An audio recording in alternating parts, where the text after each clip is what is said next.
Hi there. Thank you for joining us and welcome to Class of COVID. My name is Vincent Sabray and I'm one of the tens of thousands of Algonquin College students whose life has been turned upside down by the COVID-19 pandemic that has shook the world. One thing we can all agree on is that it's been very hard to adapt to this new reality. Our routines have changed, the way we interact with our friends and loved ones is different, and schooling has never been more challenging. And the students in the television broadcasting program have sought out members of the Algonquin College community in order to ask them how their lives have been impacted and how they're handling these new changes brought on by this pandemic. Now, the stories you're about to see offer only a glimpse at the way in which this community has shown resilience in the face of an unprecedented world event. And these stories run the gamut. You'll hear about a student paramedic who wants nothing more than to help people, about an aspiring music producer who's embracing new technology in order to stay motivated. You'll also hear about a group of strangers that have come together to form a family, and also a heart-wrenching story about how difficult and challenging it's been for certain people who have been disconnected from their loved ones since the beginning. But before we get ahead of ourselves, let's not forget to acknowledge just how bizarre and strange the pandemic has been. Instead of talking more about it, let me show you. Follow me outside. Get down. A team of biogeographers has taken to the field to study one of Earth's most fascinating re-emerging species. A lot of people have taken it really hard during this pandemic, but this creature is thriving. David Attenborough will take you along for the ride.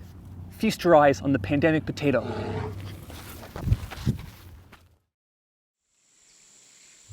A tree, a rock, a coffee cup, all familiar things in an all-familiar environment.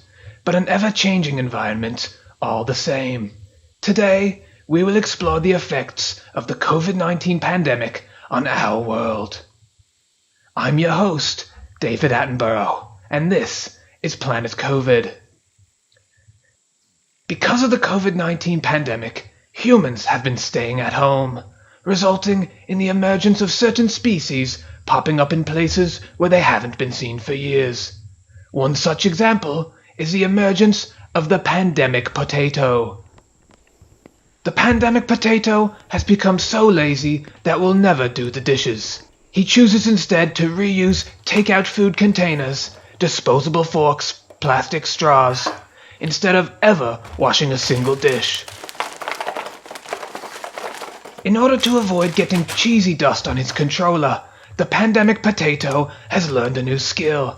He can now use his opposable thumb and index finger to use the chopsticks to eat the cheesies. Since ordering food online has become such a necessary part of his survival, he has memorized the Uber Eats instructions. Alright, listen up, because I'm only going to say this once. Second floor, east side of the building, second window from the left. Yeah, it's the one with the ladder. In order to conserve energy and not to waste valuable calories, the pandemic potato has developed a new technique for waste disposal. In order to mask his true stench and potentially attract the Tinder mates that he will never come across, the pandemic potato has had to innovate because the laundry does not get done. Because the only human interaction he ever has to do is over video call, he never has to worry about what he wears from the waist down. Since he now never goes outside, he is at an all-time high for entertainment consumption.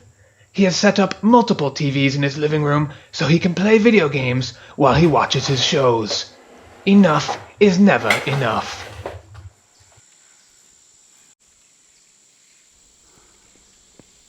And when it comes time for the pandemic potato to relieve itself, it has concocted a mechanism so it won't miss a single moment of TV.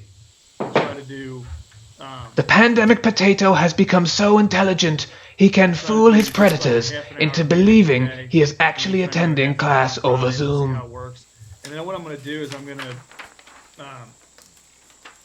going to narrate the PowerPoints so that when you download the PowerPoints on Canvas, basically...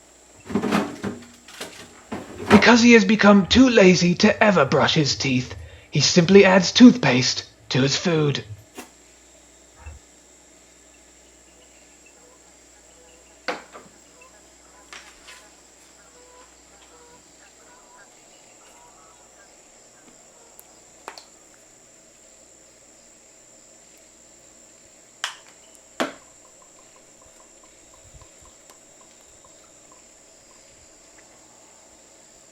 The student kitchen has always been a challenging habitat to survive in. It's a place where food can't always be found easily or affordably. This pandemic potato has lost its job and has turned to eating exclusively Mr. Noodles to save money. To avoid insanity from eating the same meal over and over, he spices things up by adding a little pizzazz to his meals.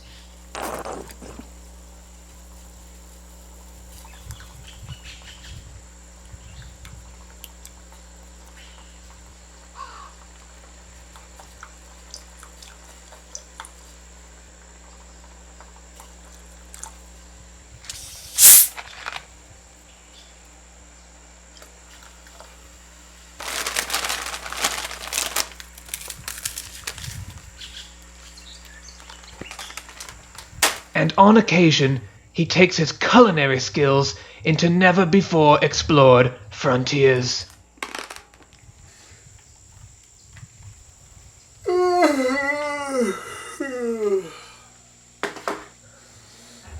Who knows how long it will take for the world to go back to the way things were, and we can only wonder if it will be so long that this species has completely forgotten his original habits. I'm David Attenborough, Planet COVID.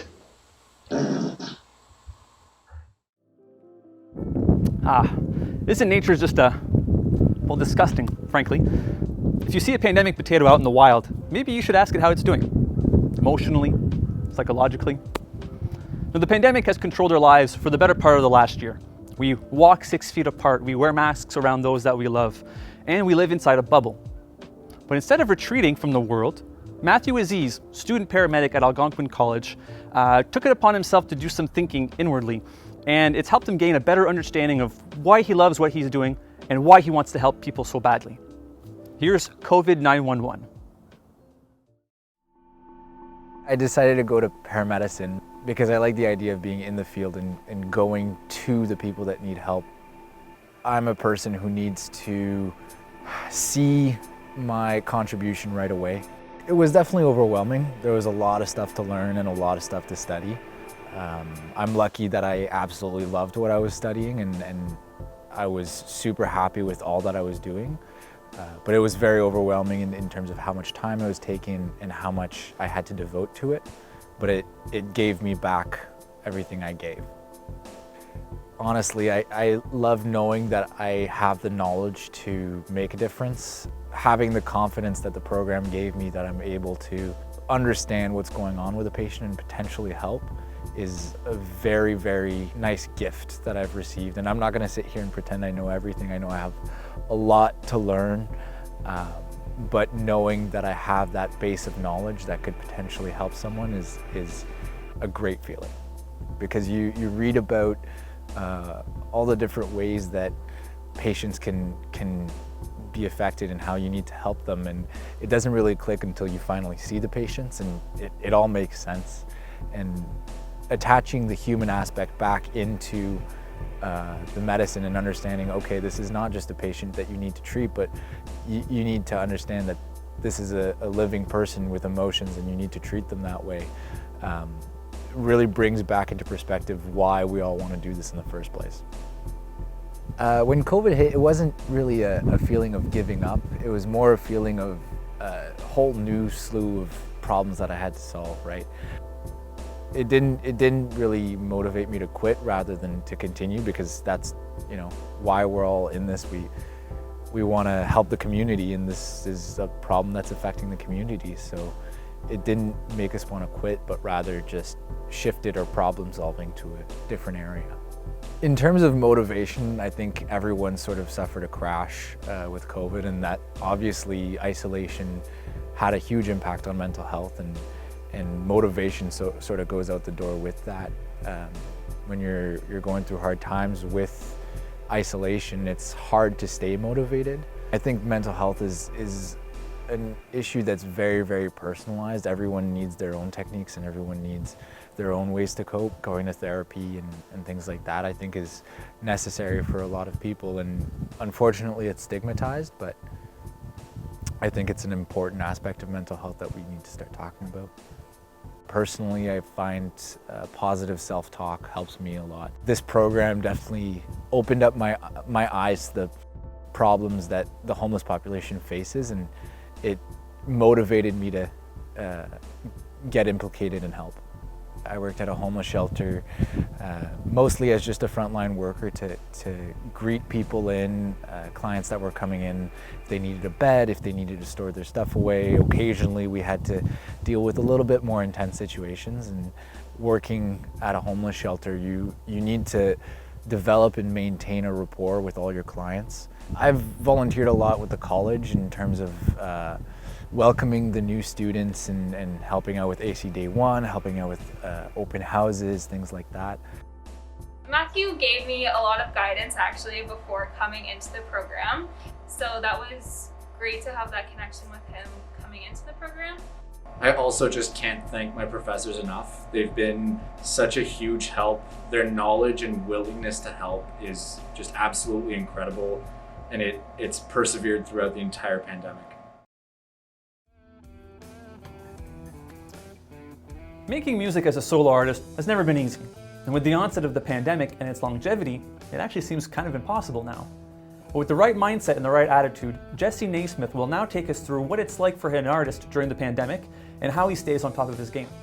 Please enjoy Thriving Inside.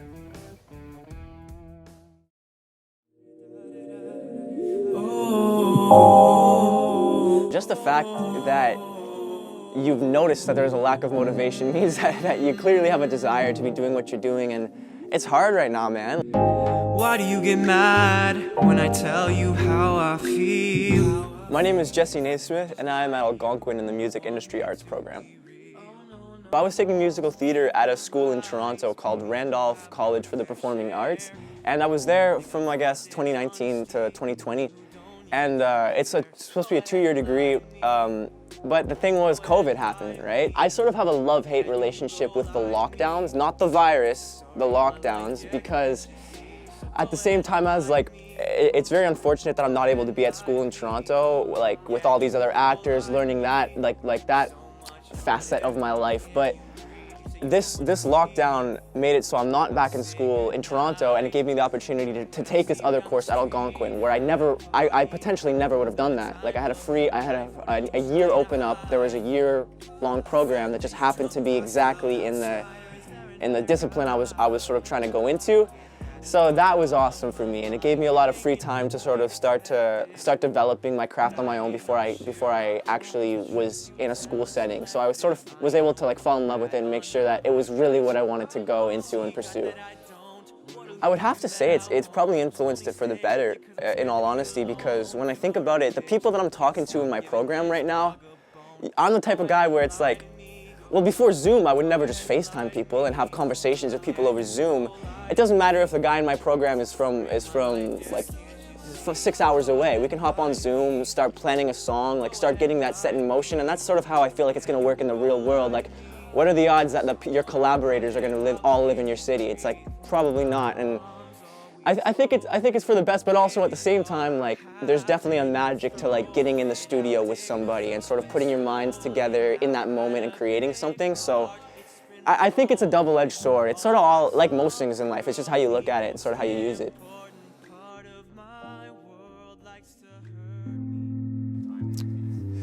Man, I would just say keep pushing. There's a reason you're doing it. There's just the fact that you've noticed that there's a lack of motivation means that you clearly have a desire to be doing what you're doing. And if you're not finding motivation right now, maybe you're not making enough money to fund it. It's stuff can get stressful. So I would just say there's a reason that you know it's an issue that you don't have the motivation for it. And I think if you'll wait, it'll come back. Maybe that's not the best advice though. Just wait. It'll come back. It's hard right now. The world's sort of on pause, and lots of people are using that as sort of an excuse to hang. Well, it is an excuse in a sense to lots of businesses aren't open. There's lots of people that just genuinely can't do their jobs. So the fact that there are still people out there sort of pushing forward and trying to get themselves to that next place in life, despite all of the chaos in the world, to me is really awesome. It's a great thing to see. Alicia Bedore hasn't always had success in finding a living situation where she felt supported. And with the pandemic going on, it's even harder trying to find a new place to live. But with the right attitude and a little bit of luck, Alicia was able to land on her feet when she found a few roommates that made a house feel like a home. Here's dinner for 4.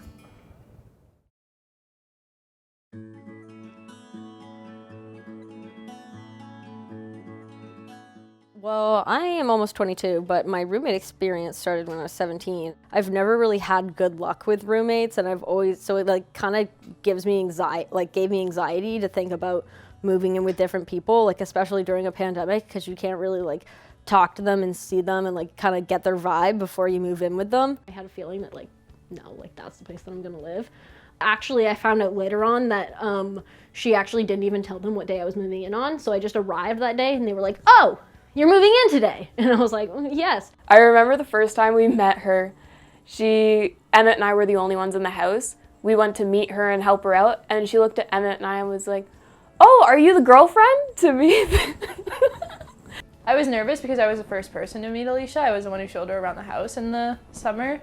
And I think my only other concern was just like with COVID-wise, like someone who wasn't going to go out and be a hooligan and party all the time, which again, there's been no concerns. These are the people who I go to for my problems. Like, so if I'm having a relationship problem, I'll go down to the basement and talk it out with Emmett. Or if I'm having a rugby problem, I don't have to pick up the phone and call a friend. I can just walk next door and talk to Jolene. Or if I need someone to hype me up, I just walk downstairs and see Alicia. You see like someone who like has bad anxiety and you're like, "Oh, broski, I feel the same way. I like want to talk about it." Like it all like came really natural. Or like we were all in the kitchen and I was like, "Yeah, like I've been having a hard time eating for the last 3 years." A few weeks later, we were like in the living room and Emmett was like, "I don't know if this is like offensive or anything, but like last night I was looking up like ways to help your friends that are struggling with an eating disorder," and I was like, "Offensive? That's literally one of the nicest, like that's so freaking nice." And like the next day he was like in my room with saltine crackers. I don't know, like we're pretty diverse, like we all have different stuff going on. Like some of us are university, college, athletes, whatever. And so I think our struggles are all different, but well actually this is when we help each other out, then they help us out too. So we all kind of get helped. And that's kind of like what I thought we did as a friend group in a house. I think we waited about a month or so, and then we were both just like, no, like we really want a cat. We're like, okay. So they checked out a bunch of websites. And we looked for a really long time, and then we finally found our precious golden girl. Actually, we have a bunch of different names. Chungus, Chicken, Muffin, Sweetie. I think he kind of like wakes up on a Monday morning and goes, "This is what I'm going to call the cat this week." Like it's you can't keep up.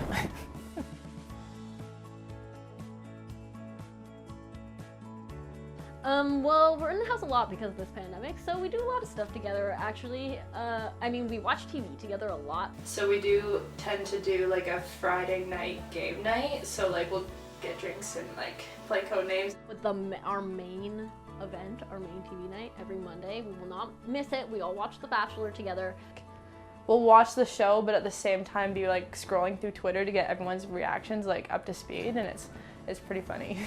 Actually, I already signed the lease for next year.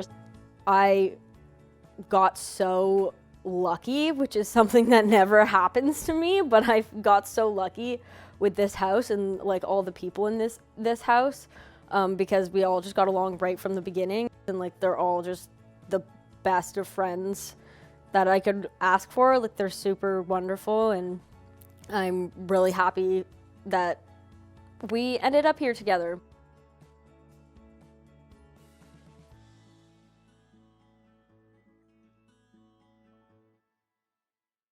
Jingnan, an international student from China, had to make some very difficult decisions about her education at the beginning of the pandemic. Decisions that ultimately led her to be isolated from her loved ones. Here's Jingnan's story in her own words about the difficulties of living in isolation in a foreign country. Here's Lost in Canada.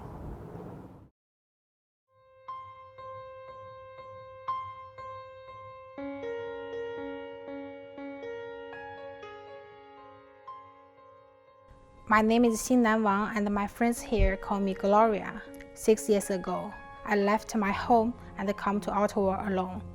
2 years ago, I graduated from Carleton University and applied for Algonquin College afterward. My college life was colorful. Every day I go to school, getting my hands on different equipment, practicing in the studio, cooperating with my classmates. Time passed quickly and every day of my life is fulfilled. Besides that, in the intervening years, I have made some of the best friends of my life. I also met my boyfriend here, but they are all Chinese because we have the same cultural background and speaking in the same language makes our communication easier. And every weekend we gather together, making food, we eating dinner, drinking and chatting.